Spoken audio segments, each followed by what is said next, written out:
Estamos numa célula eucariótica animal, ali em detalhe da membrana plasmática dessa célula, e vamos para a primeira etapa da respiração chamada glicólise. Podem perceber que uma molécula de glicose entra pela membrana plasmática da célula, ali por uma proteína, e logo ela sofre uma modificação química, ela é fosforilada. Um ATP é adicionado e ela vira glicose 6-fosfato.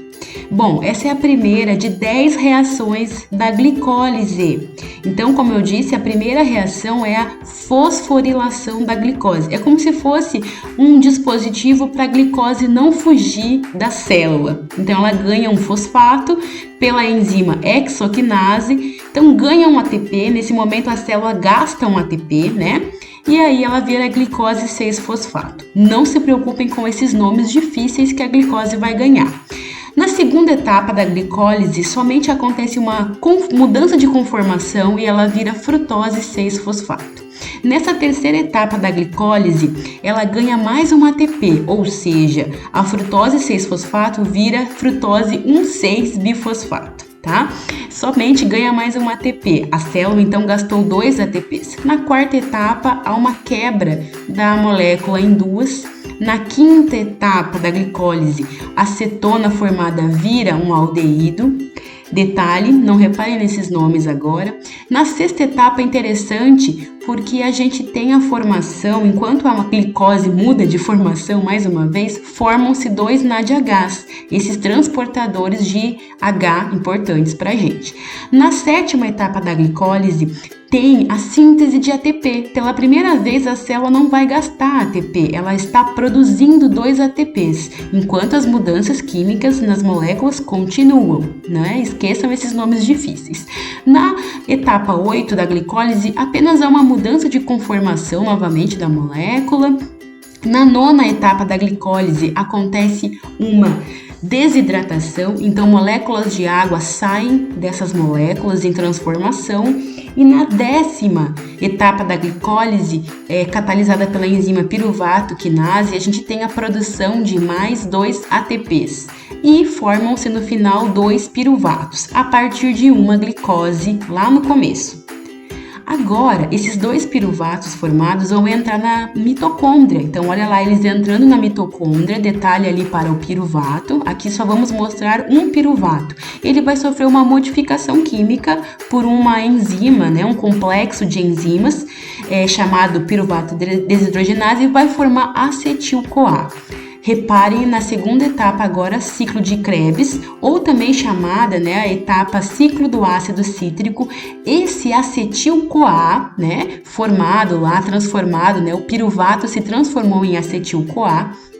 Essa reação agora vai acontecer na matriz mitocondrial entre acetil-CoA e oxaloacetato. Que nome feio! Bom, essa primeira etapa do ciclo de Krebs chama-se formação do citrato. Citrato também é chamado de ácido cítrico, por isso o ciclo do ácido cítrico, primeiro reagente formado. Aí a gente começa um monte de reação, sai uma água, o citrato vira isocitrato, depois a água retorna, tá? É uma mudança química, nem vamos nos preocupar com isso.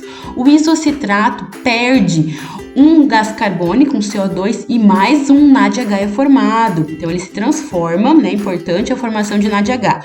Então transforma-se em uma substância chamada alfa-cetoglutarato, que novamente mais uma descarboxilação. Descarboxilação é saída de CO2. Forma-se mais um NADH. E aí dá origem a um reagente chamado succinil-CoA.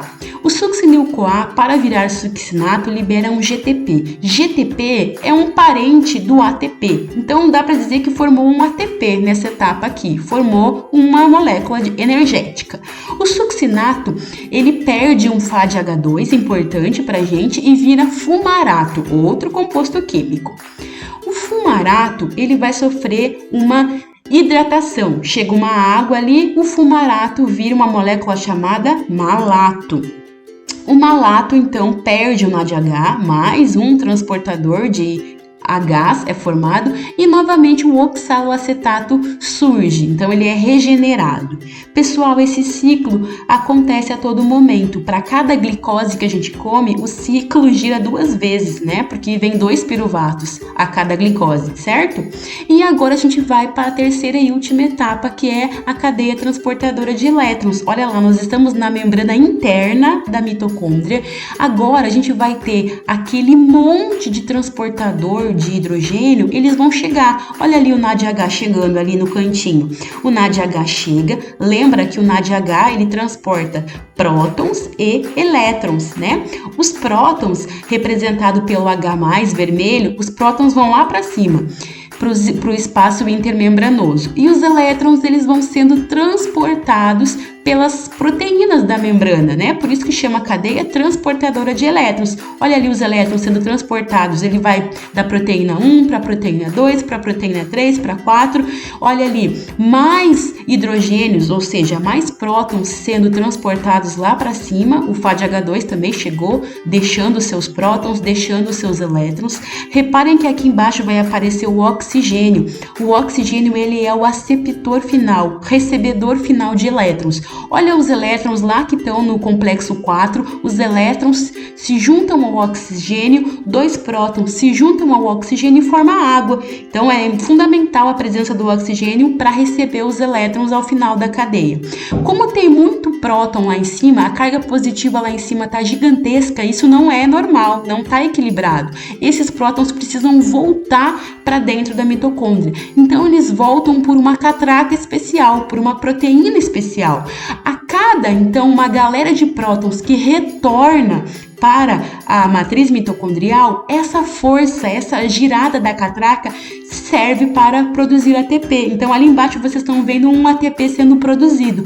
Dessa maneira, que essa molécula forma muitos e muitos ATPs. A cada prótons que retornam, né, na membrana mitocondrial, ATPs são formados. Aqui a gente tem então a equação geral da respiração celular, onde a gente percebe então a glicose ali antes da seta com o oxigênio, né, formando o ATP e gerando o gás carbônico e água. É isso, pessoal. Complicado, né? Mas é assim que a gente respira. Até mais!